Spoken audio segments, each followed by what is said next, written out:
This is you if you lived in Roman times. No offense, but you're pretty average. You're 20 years old, your trade as a farmer is very much the same as everyone else. Nobody would ever notice you, even if you were exceptionally good at it. However, a poster catches your eye.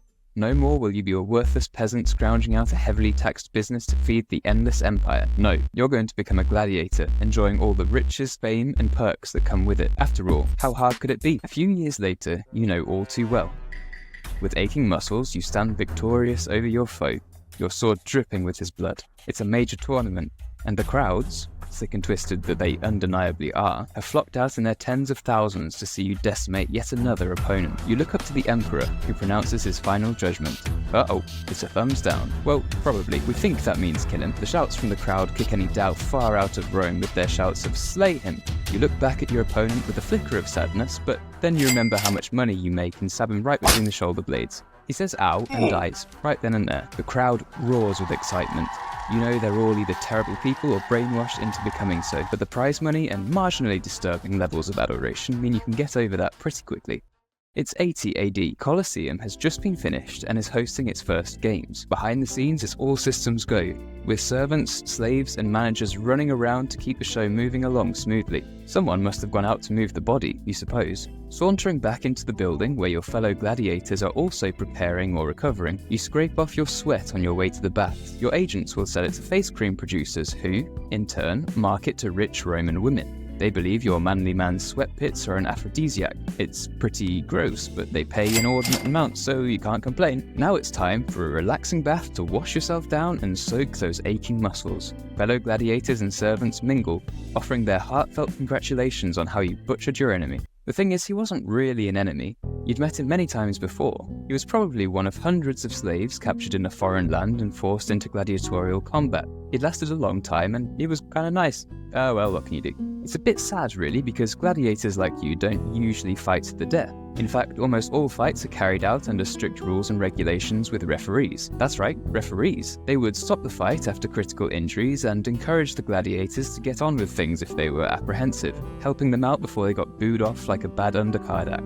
Any sign of someone cheating would lead to a criminal investigation. The fact of the matter was that gladiators were expensive to train and house. Nobody wanted their gladiator to be needlessly killed. Of course, gladiators would have said something similar, but their voices weren't really important. Despite your victory, you know that your life as a 24-year-old gladiator is statistically likely to come to an end quite soon. Most of your colleagues don't live into their 30s, and the average age of death is somewhere in the mid-20s. As you've now fought in 11 professional bouts, the odds of your impending death are rapidly rising. It's probably time to get out of this life, you muse as you relax in some of the best Roman baths the known world has to offer, leaving a like on this video. You're thankful that you don't have to fight animals like some of those criminals and Christians. That job is seen as beneath a gladiator. Around 9,000 poor beasts have been slain during the 100-day opening ceremony for the Colosseum, a bloodbath almost unparalleled in the world before. Oh, wait, this was Roman times. Correction, a bloodbath not seen for at least a few days before the opening ceremony. By now, you've been organised into a gladiatorial class.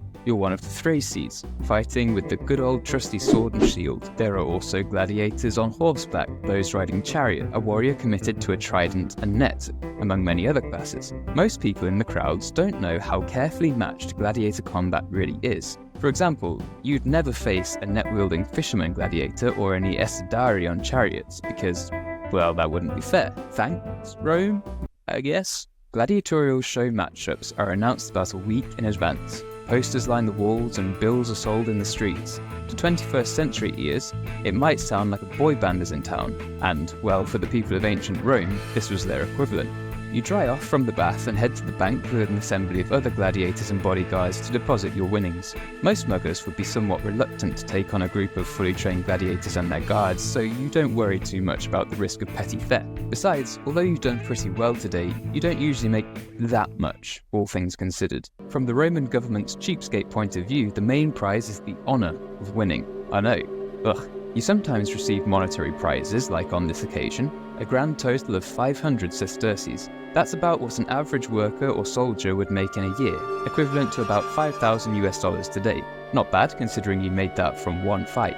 Then again, coupled with the high likelihood of your early demise and the fact that you sometimes don't win anything at all, it's not great. Walking past the bank, you prepare to meet with your gladiator trade union representative. And I appreciate that that sounds like a joke, but it actually isn't. Gladiators often built close bonds with others and viewed themselves as brotherhoods. However, some went so far as to form collegia, with elected leaders and gods. Their jobs included organizing funerals and handing out financial compensation to the family of any gladiator killed in combat. In other words, some gladiators had life insurance.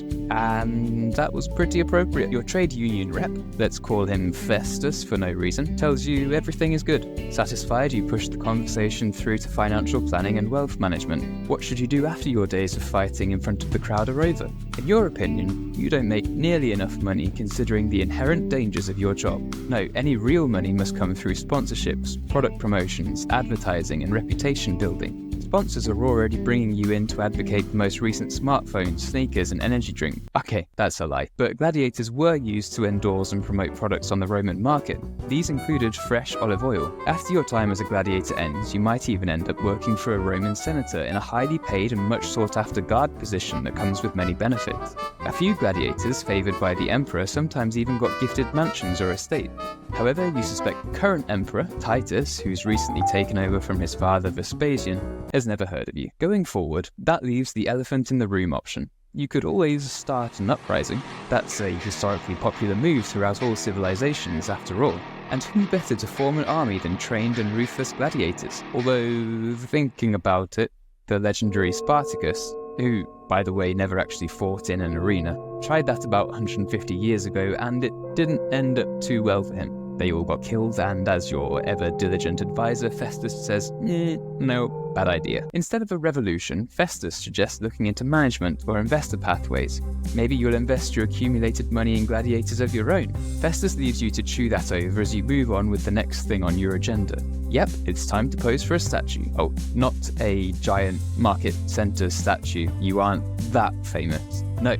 This is arguably even better. The modeler will produce small clay figurines for children to play with. These will join your extensive lineup of merchandise, already including portraits and various bodily fluids like the aforementioned sweat and blood for ladies to dip their hair ornaments and jewelry in. Nasty, but dollar is dollar, as you definitely wouldn't ever have said.